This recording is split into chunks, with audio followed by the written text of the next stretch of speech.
Good evening.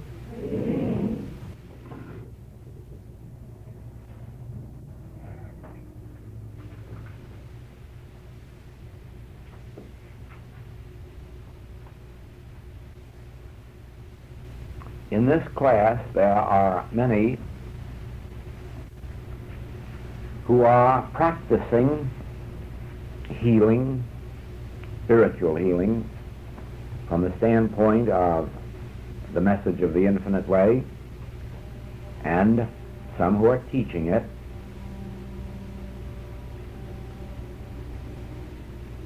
And for them, what I'm about to say is most important, because on it rests the foundation, or rather it is the foundation upon which rests the success of all their work. And to those who are not yet actively working as practitioners and teachers, but who must nevertheless practice and teach as individuals come to them for help, to you too, I will say that your entire future success in spiritual living and healing depends to a great extent on what I'm about to say.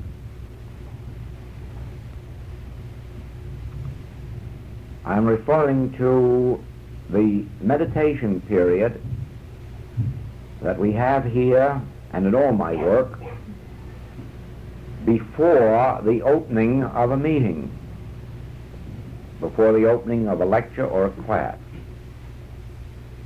Usually 10 or 15 minutes of silent meditation, and then, as a rule, another period when I come on the platform or into the class.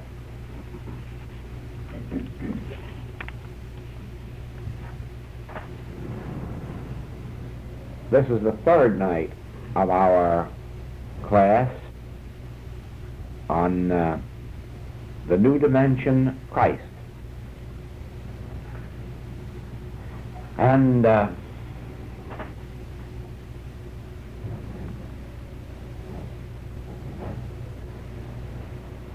harmony, the completeness, perfection of our daily living in what we call the human world is entirely dependent on our understanding of this new dimension, or Christ.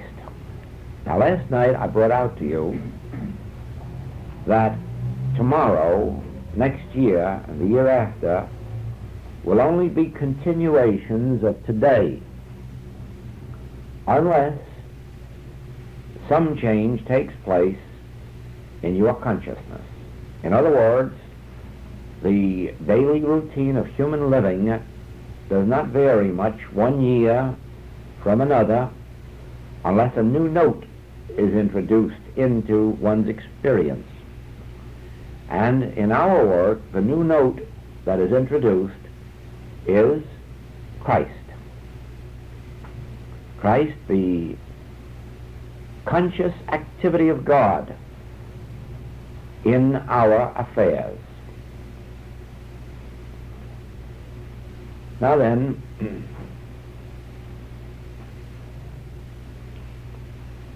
in the human world, you are branches of the tree, and to all appearances, branches without a trunk of the tree. Can you visualize that? A tree with a lot of branches but no trunk. In other words, it would appear that each of us is a separate unit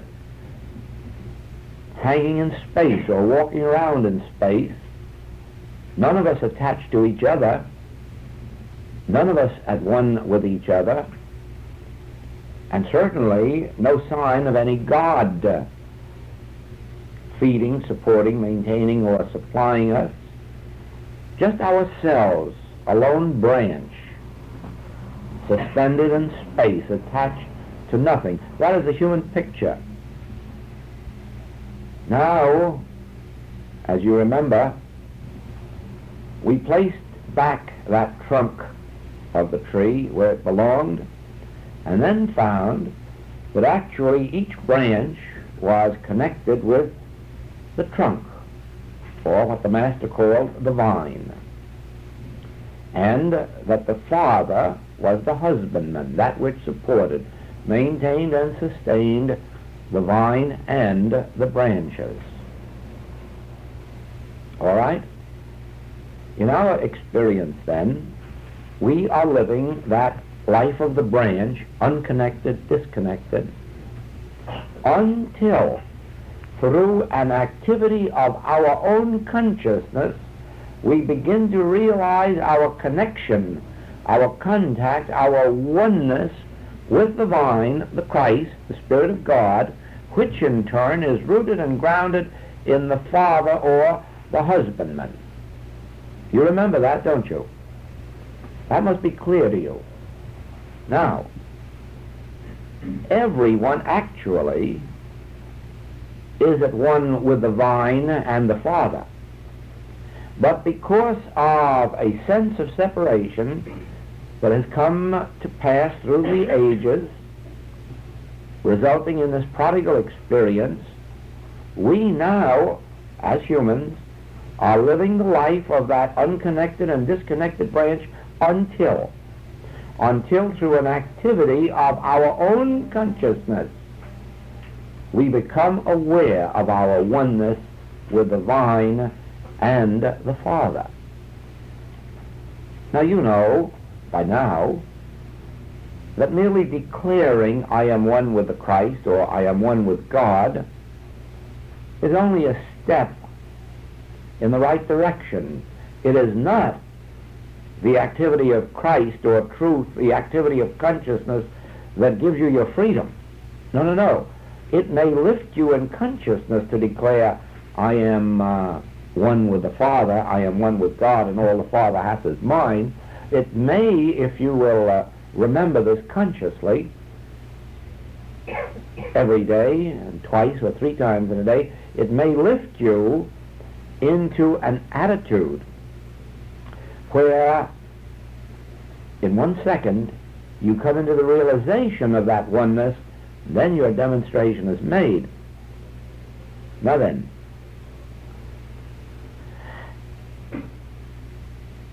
since there is this sense of separation between me and the Father and all those who are to play a part in my life's experience, those to whom I can give and in turn who can reciprocate and make this a mutual relationship, since there seems to be this sense of separation owing to the fact that I'm here and you are out in various places of the world and we have no way of knowing each other or meeting each other, my work is in meditation, in quietness, to realize my oneness with God, the husbandman, the Father, the source, the one mind, the one consciousness. Now you know from past studies that there is but one mind, there is but one consciousness. And this mind or consciousness is functioning as your mind and mine, your mind and my mind. Not having learned that, I live my life in here and you live your life in there. But now that I know that there is only one mind, one consciousness, and that it is functioning as your mind and mine, I only have to close my eyes, perhaps not even close my eyes at all times, but much of the time in meditation, and here realize God as the one mind, the mind of you and the mind of me, Not the mind of you by name, since remember, at this moment I haven't yet met you. Don't know your name. Don't know where you are, what part of the world you may be in, or even if I did, I wouldn't know whether or not you were interested in our work. So I'm not thinking of you now as individuals. I'm not thinking of anyone I know. I'm thinking of only one thing. There is but one mind. That is my mind and the mind of all individual being, and we are all one in that mind. Therefore, that mind being the connecting link between me and my world and between you and your world, this one mind and our conscious oneness in and of this one mind establishes us in one place of one mind, and then all of a sudden I find myself someplace where you are, where those are gathered who are of my household, that is, who are part of my demonstration and of whom I am part of their demonstration. That is what brought us together. That is what brought us together, because I daily, hourly realize my conscious oneness with God and my conscious oneness with all those of my household, of my own state of consciousness. And then, like magic, out of the whole world, we are brought together. Even after we are brought together, there is still a claim operating that you have a mind and I have a mind, and different levels of consciousness. And so what I may say, which may be very clear to me, may not at all be clear to you, since you are sitting out there with a different background, a different mind, a different environment, a different understanding, probably a different approach to metaphysics. That's the claim. But again, the truth is that since there is only one mind, it must understand itself. It must understand itself whether it appears as you or whether it appears as me, or whether we exchange ideas in and of that mind. And so again, when one of our students who has shown by his or her own demonstration that they too have received a measure of conscious realization of oneness, then before we get started, by meditating with you, they can bring all of us here into oneness with each other, merely through the realization that there's only one mind in this room. Whether that mind is the mind of Jones, Brown, Smith, or Joel makes no difference. It's the same mind, and therefore everything spoken is spoken by that mind, everything heard is heard by that mind. And naturally, everything that is uttered is interpreted by that mind to itself, within itself. Now you see that by the time I am here on the platform, we are about 7/8 one with each other, and sometimes completely one with each other. And so it just remains for me for a moment or two to be quiet with you and to have that unfoldment of one consciousness enfolding us, encircling us, upholding us, maintaining and sustaining us, and then we are ready to begin. But now you see that every practitioner and every teacher in this work understands that one of the greatest wrongs that they could do themselves, or the infinite way, is ever to seek a patient or a student.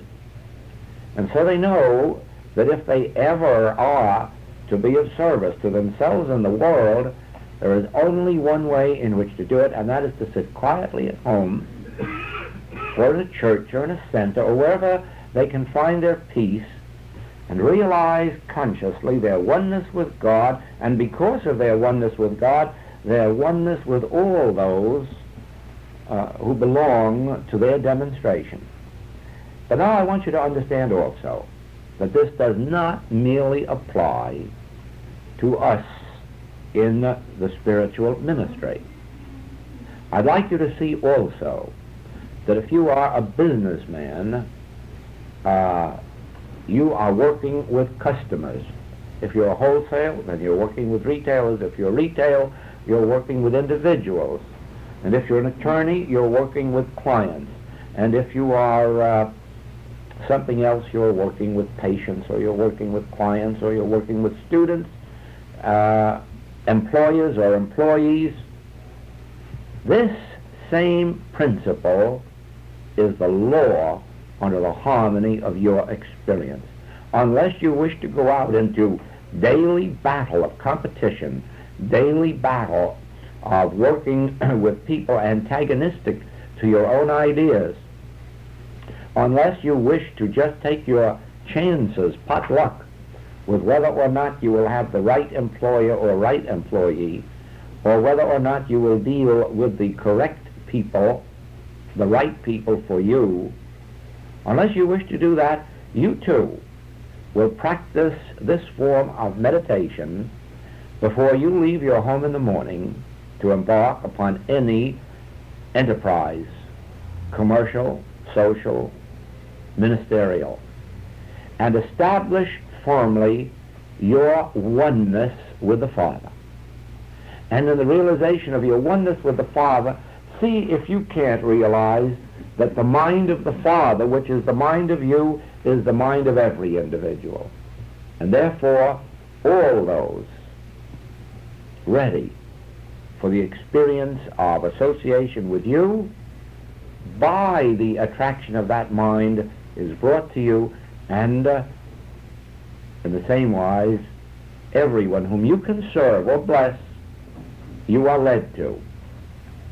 And so, just as I undertake my days from early morning to late at night and through the night with many, many periods of this meditation and bringing about in the activity of my own consciousness this realization of oneness, so I say to you, whether you are engaging in the ministry, spiritual ministry, or whether you are in the business or professional world, do nothing at any time without first establishing consciously your oneness with God and your oneness with individual being. Now you will have brought into practical experience the new dimension, the fourth dimension. Everyone else is using the three-dimensional life. That is, all of the human activity of contact through seeing and touching and advertising and willpower and salesmanship.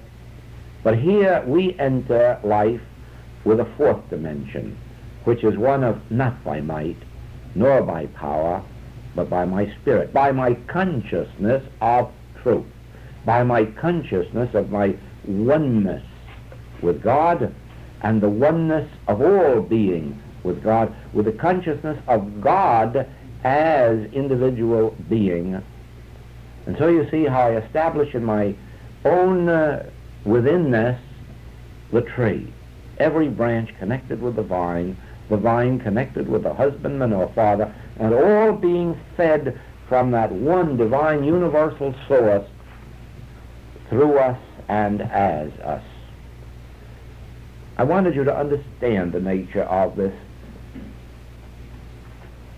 meditation before the class, my meditation in the class, and the reason for it, so that you may benefit by my experience. My experience is beautiful because it has attracted to me so many of those appreciative of whatever the degree of understanding has been given me by grace. And there's only one reason that we come together in such agreement, and that is because it is not done on the human plane. You know that. There is nothing done humanly to bring us together. We are brought together only because of the activity of the Christ in your consciousness and mine, which leads us together. And the activity of the Christ is this realization of oneness. And this Christ, I think, we'll touch a little later this evening again.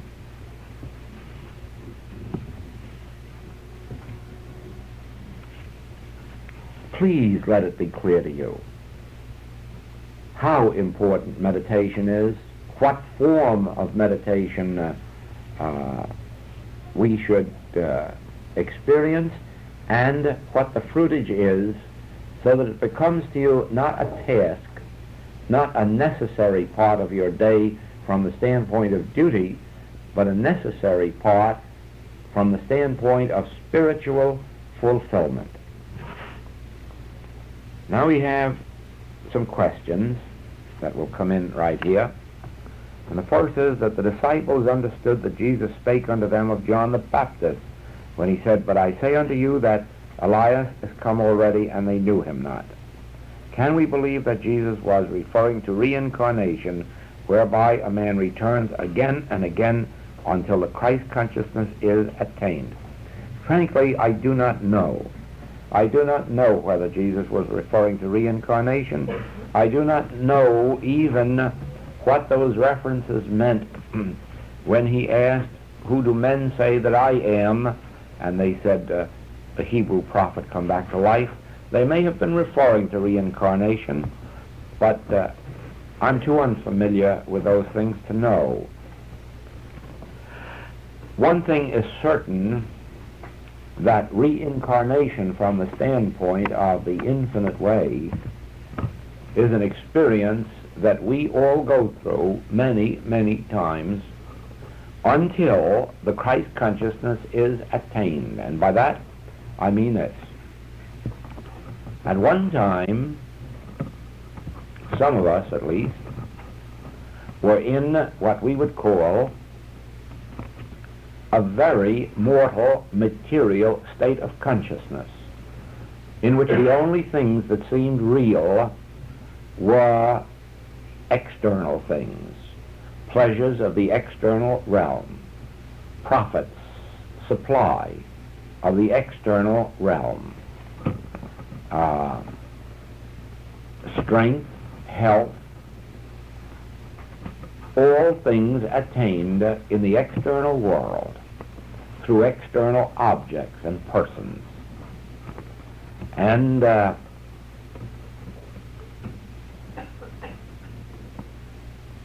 at one time, and it was a transitional experience, although not one of death,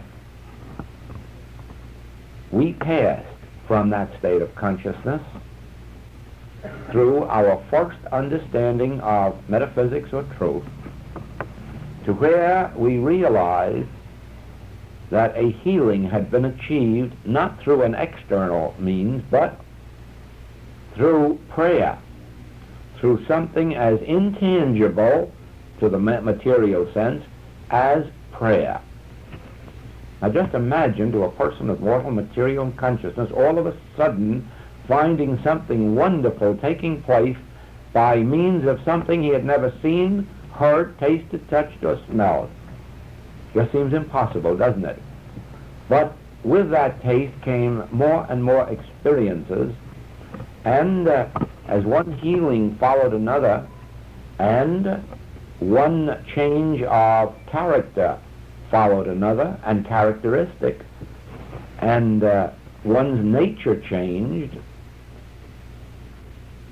the day came when somebody said, you know, you're not the same fellow I knew. And that was right. That was a reincarnation right there. The passing or transition from mortal material sense to some measure of mental or spiritual consciousness. Now, that was all very fine for a while, because now we knew not only that we could have harmony and joy and peace in the outer realm, through external means, but that we also could have these joys and pleasures and profits through spiritual means. Of course, we still were thinking in terms of dollar bills when we said supply, but now we were going to accomplish them spiritually or mentally instead of physically. We still were thinking of a heart that beat so much, and lungs and liver and gallbladder that operated in such and such a fashion, only now instead of bringing it about through physical means, we were going to bring it about through spiritual means or mental means, whichever the case may have been. And so you see that it really was only a little transition from mortal material sense to about a halfway mark of spiritual sense. But it was a transition, and you might just as well acknowledge that that first man had died and a new one had been reborn, entirely dependent on spiritual means for attaining material good. But you know right well that that couldn't last forever, that the day eventually came when another transition had to be made. And the realization dawned that supply isn't material, body isn't material, the universe isn't material. Why, my kingdom is not of this world at all. There are joys that the people of this world never even dreamed. There is a sense of health which nobody in mortal or material sense, or even the mental or halfway spiritual sense, ever conceived of. Oh no, there is another world, a new world. My kingdom is not of this world. My kingdom is the kingdom of heaven. Oh, we had just been using heaven to get a little better earth.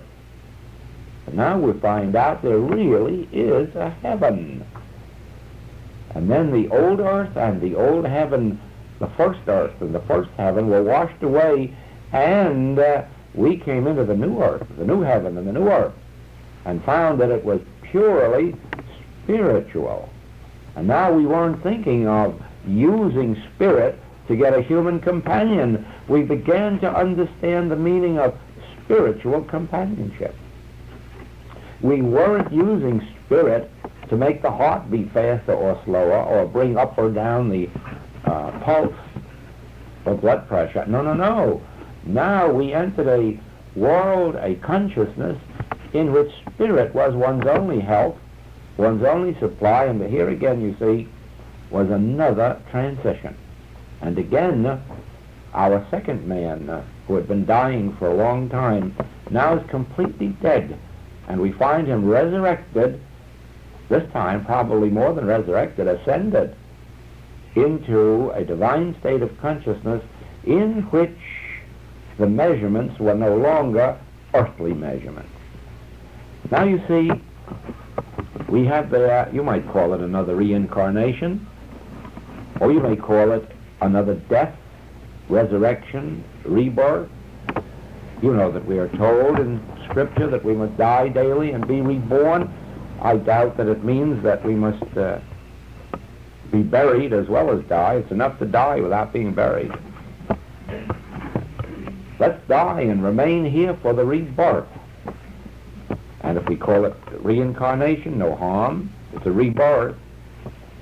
And someday, that transitional experience will go on and on and on until the actual ascension above all sense of this world. And then, of course, there will be no more reincarnation, because there will be no place to be reborn into. We will have achieved the complete and perfect virginal spiritual birth or sense of being. And to my sense, and this is the way it is interpreted in the message of the Infinite Way, this is the reincarnation, this is the dying daily and the rebirth that goes on continuously until complete ascension, after which there is no more dying or being born again. Now this is a very important question, and the answer to it is very important. Suppose a practitioner has three who come to her for help.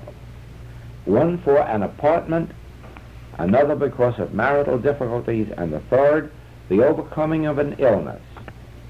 Does she put all three names in the pot, so to speak, and turning within, seek to help them through her realizing the Christ within her, or does she have to realize the Christ within each one individually?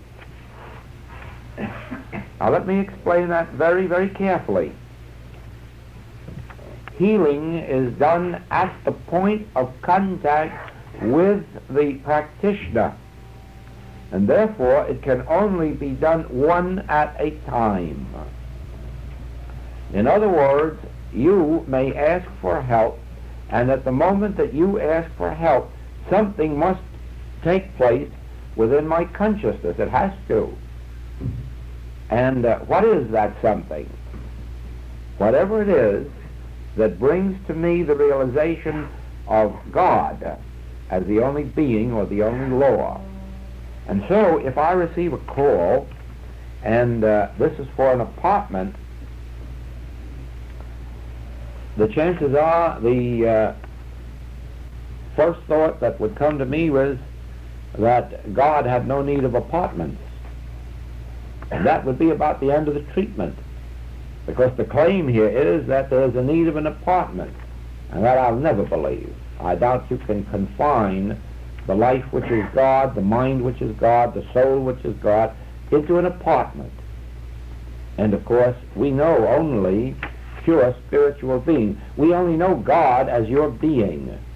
We have no awareness of a mortal seeking some form of good, because a mortal is a mortal and an illusion whether they have an apartment or haven't.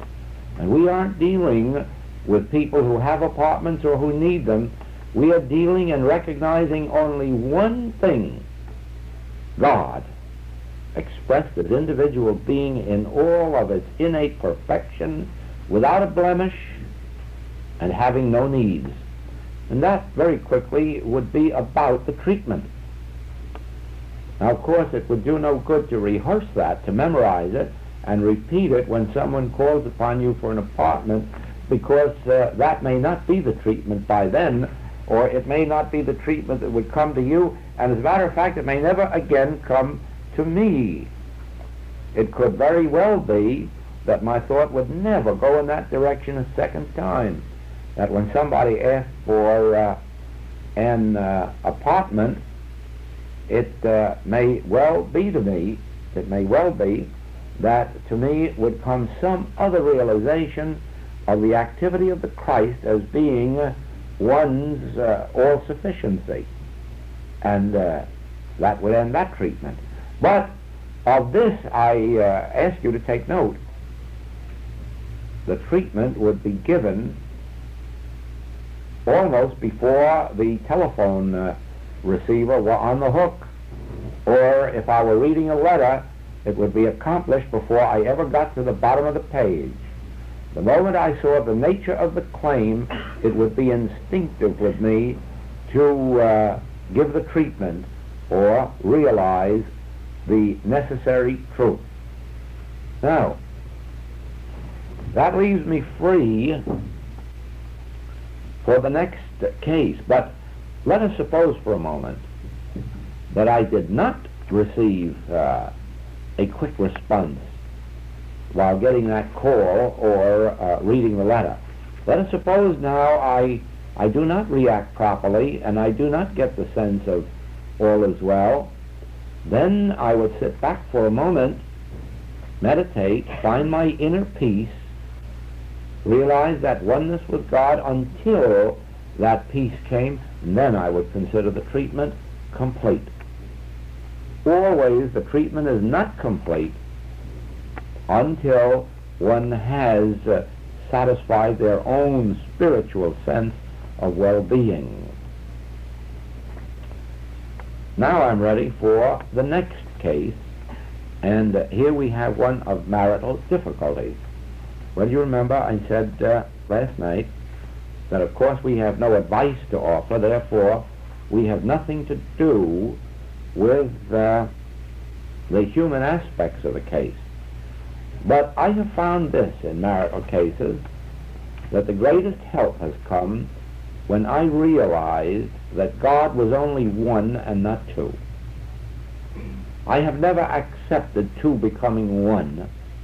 I have never accepted the human picture as having anything to do with the divine, and therefore I have never felt that God was divisible. And so if God is one, then that ends all sense of separation or division or difficulty or differences. God is one. Whether God is you or God is me, God is one. And in this oneness, there is just oneness, allness, completeness, perfection, harmony, and wholeness. And by keeping my treatment up on that level, I have been enabled to have good results in that type of work. However, remember this, I never come down to the level of trying to patch up quarrels.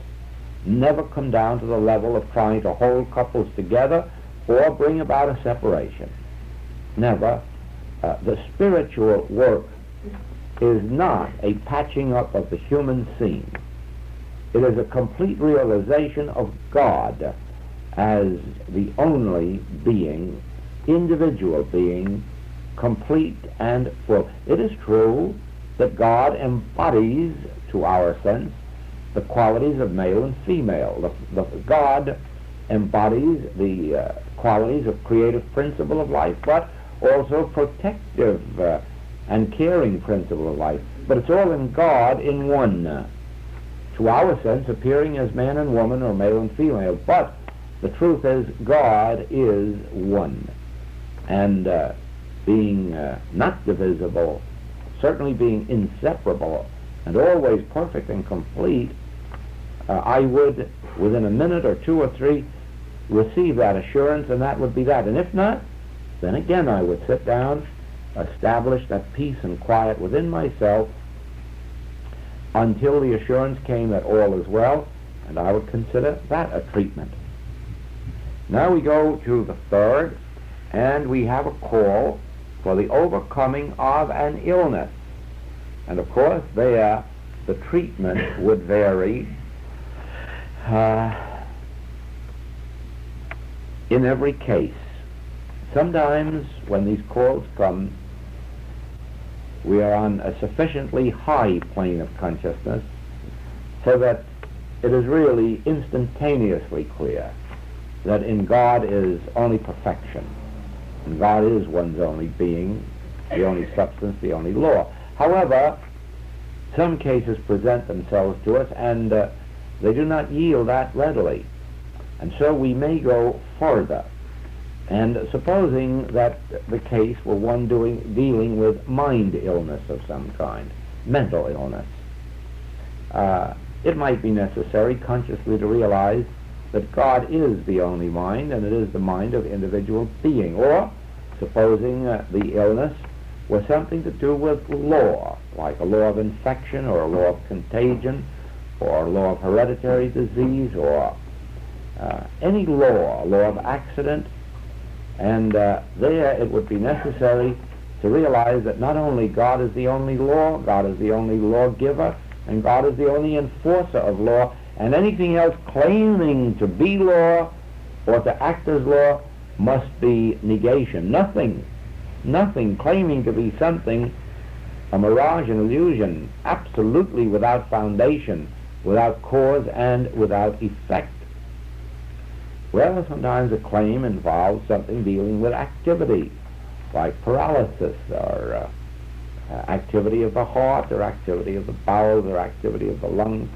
And there again you commence to realize God as omni-action, God as the only activity of life, God as the only activity of being and of body, and you establish within yourself that sense of God action, God being, and you get your freedom in that direction. And so each one meets it in a different way. I have had cases of unborn children or newly born children, And usually the very first thing that comes into my mind is that in all this world there's no such thing as children. There couldn't possibly be a child anywhere, since God is always at the point of absolute maturity. God is always at the absolute point of complete perfection. It is not 4 months to the harvest, but if you could see spiritually, you'd know that the harvest is already complete before the seed is in the ground.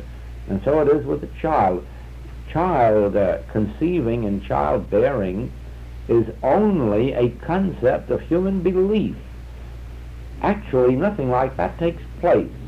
What we call the conception and birth of a child is in reality God unfolding and disclosing and reveal itself in just another of its infinite form and variety. But it is still God, the full and complete God, unfolding and disclosing itself. Then you say, why do we see a person develop, grow from infancy to maturity? And then I say to you that what we are witnessing is the unfolding of this idea, not its birth or growth. It would be like watching a moving picture that is already complete on that film, and we watch it as it goes on in time and space from the beginning to the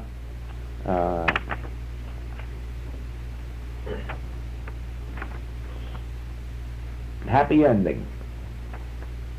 But remember that that did not take place in that manner. That was a complete picture all on the screen at one time, merely unfolding in time and space to our view. And so it is, the baby maturing is just an activity of God unfolding in time and space to our view. But actually it was all complete in the beginning. It had its full maturity, its full being in the beginning, and always has been, always will be. And just that realization is a treatment under all of these cases of unborn children and newly born children. Let us realize God can't be born. God can't be conceived. Neither the life of God, nor the mind of God, nor the soul of God can be conceived. It can only unfold. You see, in these treatments, you are again learning that our entire treatment deals with God, not with mortal man whose breath is in his nostril. Our entire treatment deals with God and stays on the level of God and never comes down. Now, let us say that we have completed our 3 treatments. And as you see, we did not jumble them all up in a hat and give one treatment. Oh, no. Every one was treated individually as it came through. But now, let us suppose that an hour or 2 later, case number 1 comes back to my thought. They may telephone again and say, I'm still searching for that apartment, or they may make no contact with me visibly, and yet no matter how busy I am, the thought of them will come into my mind, or the thought of that apartment not yet located. And now again, even though the patient hasn't asked for it, now again I have to give another treatment. Because it's come back to my mind, it's undoubtedly unfinished business. And probably this time the thought might come, that's funny, here's someone looking for an apartment, over here there's an apartment probably wishing it had somebody in it, and it shows how ridiculous the picture is. And then comes this thought to my mind: the earth is the Lord's and the fullness thereof. Oh well, all right, if there's such a thing as an apartment, it must belong to God. So we let God dispose of it, and we let God find it. And so again, the treatment has been satisfactorily met in my thought, and that may end it. We may have a happy conclusion, we may not. But if we receive any other call about it, or if it comes back to mind again that day, something else must be done. And so it will continue until I arrive at such a point of satisfaction in my treatment about that apartment, such a sense of completeness and it is doneness, that I get a telephone call, I've got 3 apartments to choose from. Well, so again, we may never again hear of this marital difficulty, or we may receive another call tonight, tomorrow, the next day, and this again calls for instantaneous realization. If not, we have to come back to it later. We keep coming back to it until we arrive at a place within our own being where we feel it is done. And only then is that thing complete with us. Sometimes that completes the demonstration. At other times we may hear 2 or 3 days later that there is still trouble or more of it. Well, we have to go right back again with our treatment, and we continue on that line, and if the case is brought to us for a year or 2 or 3, we keep on in that line until something happens. Either the patient quits us for some other practitioner, or the healing takes place. Now then, you say, why in some cases does it take so long? Well, there are so many reasons for that. Sometimes the practitioner really doesn't rise high enough in consciousness to meet that particular case. Evidently, the disciples did wonderful healing work when Jesus was with them, because it is only occasionally that they have to bring someone to him that they couldn't heal, and then he tells them, if you just had a little more faith, a little more understanding, if you had only reached a deeper level of consciousness, you would have done it too. And so with us, the mere fact that so many cases are not met by one practitioner, but are met by the very next one or the next one, shows that it could have been met at any time by anyone, except for one thing, that probably the practitioner did not rise high enough in consciousness. Oh, I'm speaking now of a practitioner who understands what they're about and knows their work and has a consciousness. You may go to 90 practitioners who do not know what the practice really is and has no right concept of it and get no answer. But I'm speaking now of the fact that you may go to a practitioner who does know what it's all about and you may not get the result. And there may be 2 reasons. One is that the practitioner may not at that moment have risen to a high enough consciousness to meet it. And the second one is this. Sometimes there are more things to healing than merely a restoration of physical symptoms and body. Sometimes it is much more important that the individual be spiritually awakened than that they merely have their physical healing. And in that case, you may not be able to rouse them out of their lethargy until this spiritual awakening comes. Then the healing follows quickly. So do not take all cases of a lack of healing or a lack of immediate healing to mean failure.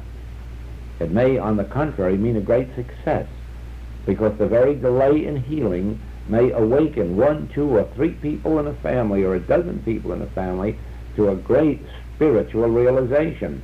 And it is far better that that healing be delayed for that purpose, not by the practitioner, but delayed through the unawakening of the patient, and then find that this awakening brought all of them into spiritual light.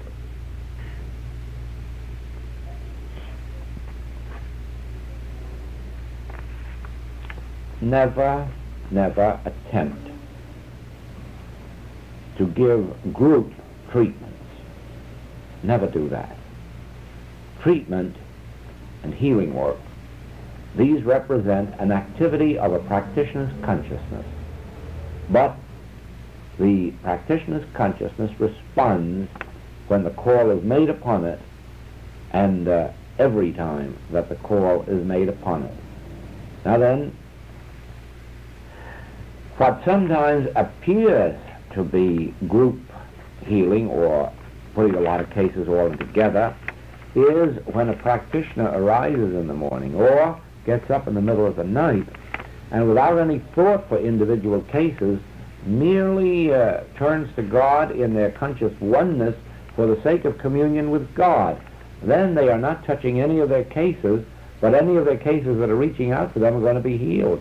And there may be 4 or 5 of them in 1 minute.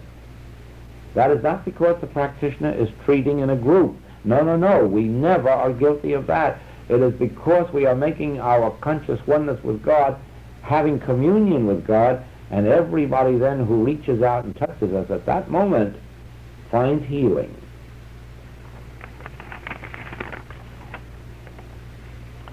You made it very clear last night, we are not to talk about this hidden manna unwisely, but rather let those who are seeking it come to us. How about those in the world who are not yet aware, but who we see around us in need of healing? Do you advocate treating these people, or just lightly knowing the Christ is within them and one day they will become aware of it and seek the light? In other words, being willing to help, but not taking on the appearance. To what extent am I my brother's keeper? Well, let us make this very clear. As we go about this world and are made aware of the sins, diseases, deaths, lack, limitations, murders, divorces, wars, and rumors of wars, we do not treat anyone or anything. We treat ourselves. We treat ourselves. Even when someone asks for help, we don't treat them. I never mentioned once about treating any person. It is the claim that comes to us that receives the treatment, not the person. Never once in all these treatments tonight have I referred, or any night, to treating a person. The only one that is ever treated is the practitioner. The practitioner is always treating himself or herself. For what? Because of this claim presenting itself to the practitioner's thought, and the practitioner must do something about it. He mustn't do anything to the patient. No, no, no, to the claim as it presents itself to his own thought. Do you see that? In our work, we never take the name of a person. We never consider their identity. We never think of them once they have asked for help. All we think of is the claim. Here we had the claim of looking for an apartment. But whether it was Jones, Brown, or Smith is of no interest to us. The claim isn't a person. The claim is the absence of an apartment. Now, what do I know about the absence of an apartment? Well, I know a lot of things. First place, I know there isn't an absence of anything because everything is included in God. God is infinite. But I certainly know that there isn't anyone needing an apartment, since God is man's only being. Now, we were talking about marital difficulties, and I gave no one a treatment. I said that God was the only life, indivisible, inseparable, and perfect. Now, I don't know who called and asked for help. I've had 3 calls today from people who never mentioned their name. Had 2 yesterday. I don't know who they are. But that has nothing to do with the healing. The healing has to do with the practitioner's realization of the omnipresence of God. Will you memorize that? The healing has to do with the practitioner's recognition of the omnipresence of God. That's where the major part of the responsibility is. I have said that in a minor degree we have other situations enter in, as for instance when there is some need for an individual's awakening, then you just keep on until that individual awakens, but you don't awaken them. The Christ awakens them through your recognition of truth. You never impress a treatment on their thought. You never take their name into a meditation, or their face or figure or identity. Never. If you do, you're treating an illusion. Let us, for a moment, go back to our very famous illustration of the snake in the rope. And here we have a snake in the rope. At least it seems so in that semi-darkness. Now, are we going to give a treatment to, well, let's say what now? The snake or the rope? Rope doesn't need one, it is rope. Snake you can't give one to, there isn't any. Now what gets the treatment? The practitioner gets the treatment because the practitioner is the one who has had the claim of a snake brought to him. And it's up to the practitioner to come to the realization that what is appearing as snake is rope. That's all. No use treating a patient about that. A patient has nothing to do with it. What has to do with it is a claim of a selfhood apart from that which is there. What is there is rope. What claims to be there is snake. So let us turn away from the appearance to the practitioner. And let us see what the practitioner knows. Now let us say that the practitioner seems to know that of course there's no snake there, but on the other hand can't see the rope either. And so he doesn't know what the truth is. You see, the truth in this case would be rope. But the practitioner doesn't know it. It's obscured. There's so much snake there that he just cannot see the rope and can't know that the rope is there, and therefore can't make a declaration of rope. Now what does the practitioner do? Turn to the Father and say, Father, interpret this scene to me, please. Let me see this as it is. And that's the finest treatment there is. That's better than all the declarations in the world. Better than anything you can do is just to say, Father, wait a minute, they say there's a snake here. Well, I know it. That can't be. But what is there? That's what I don't know. What is there? And the Father will pretty soon say, come on, don't you see a rope out there? And it'll be made so clear that you will see it. So don't forget, will you? We have nothing to do with people in this. We have nothing to do with persons, places, or things in our treatment. We have to do with the claim that's presented to us and the recognition of the fact that as snake it doesn't exist, but the mere fact that there's a presence of a snake there certainly indicates something is there. If we could just see it, it's rope, but at the moment it's obscured, and so we'll turn to the Father and say, Father, interpret this for me. And we'll get the right answer.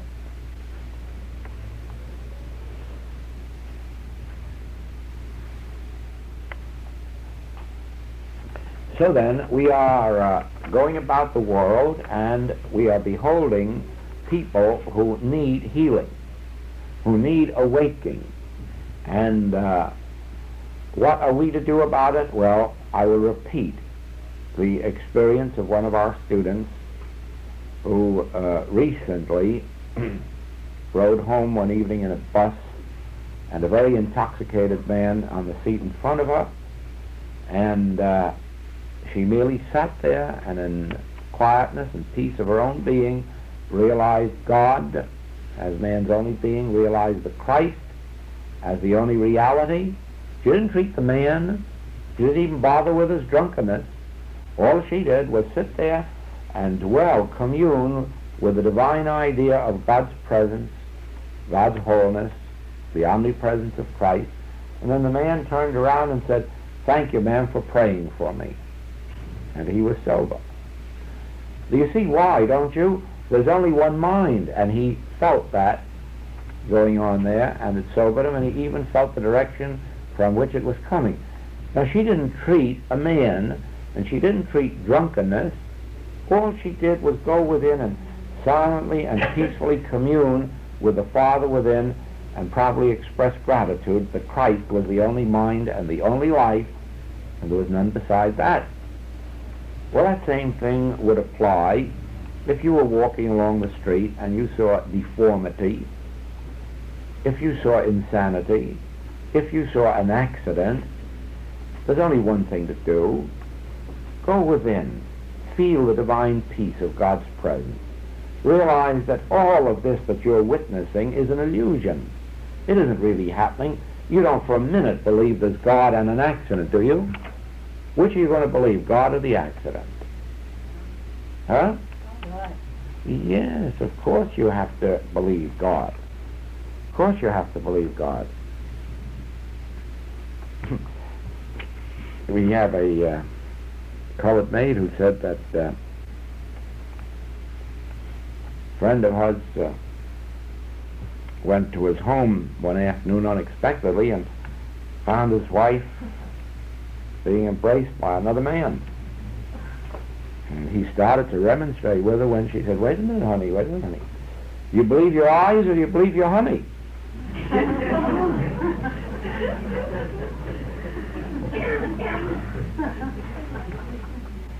Well, which is it? Do you really believe there's God in an accident? No, but the eyes testify to the accident, don't they? Well, which are you going to believe? Your eyes or this inner intuition, this inner conviction that says God is the only reality? There can't be God in that. Well, the same thing. What difference does it make whether it's intoxication, whether it's drugs, whether it's insanity, poverty, a beggar, the woman taken in adultery? What difference does it make? Do you believe there is God and it? Or can that only exist as a false, illusory sense? Well, you want to know something? That's the only treatment there is. That is how you bless your neighbor as yourself, and that is how you pray for your enemy. Your enemy is every appearance of sin, disease, discord, lack, and limitation. Your enemy is never a person. Your enemy is always an appearance. And there's only one way to pray for an appearance, and that is to ask yourself, can I believe my eyes? Or must I believe these mystics, these people who have had an intuitive contact with God and who have come out of it and said, there is no evil. There is no sin, disease, or death. There's no reality to it. There's no substance, no law, no cause, no effect. Now, are we to believe material sense or that still small voice that says, I will never leave you nor forsake you, and so nothing can happen to you? Do you see that? That is how you treat this. That is how you go around the world being a blessing and a benediction. Don't treat people and don't try to realize the Christ in them. That realizing of Christ in them, that is not. Realize Christ as their being. Realize Christ as the only being. If necessary, just realize Christ. Just feel Christ, the warmth of divine love within your own being, and the assurance, judge not after appearances, judge righteous judgment.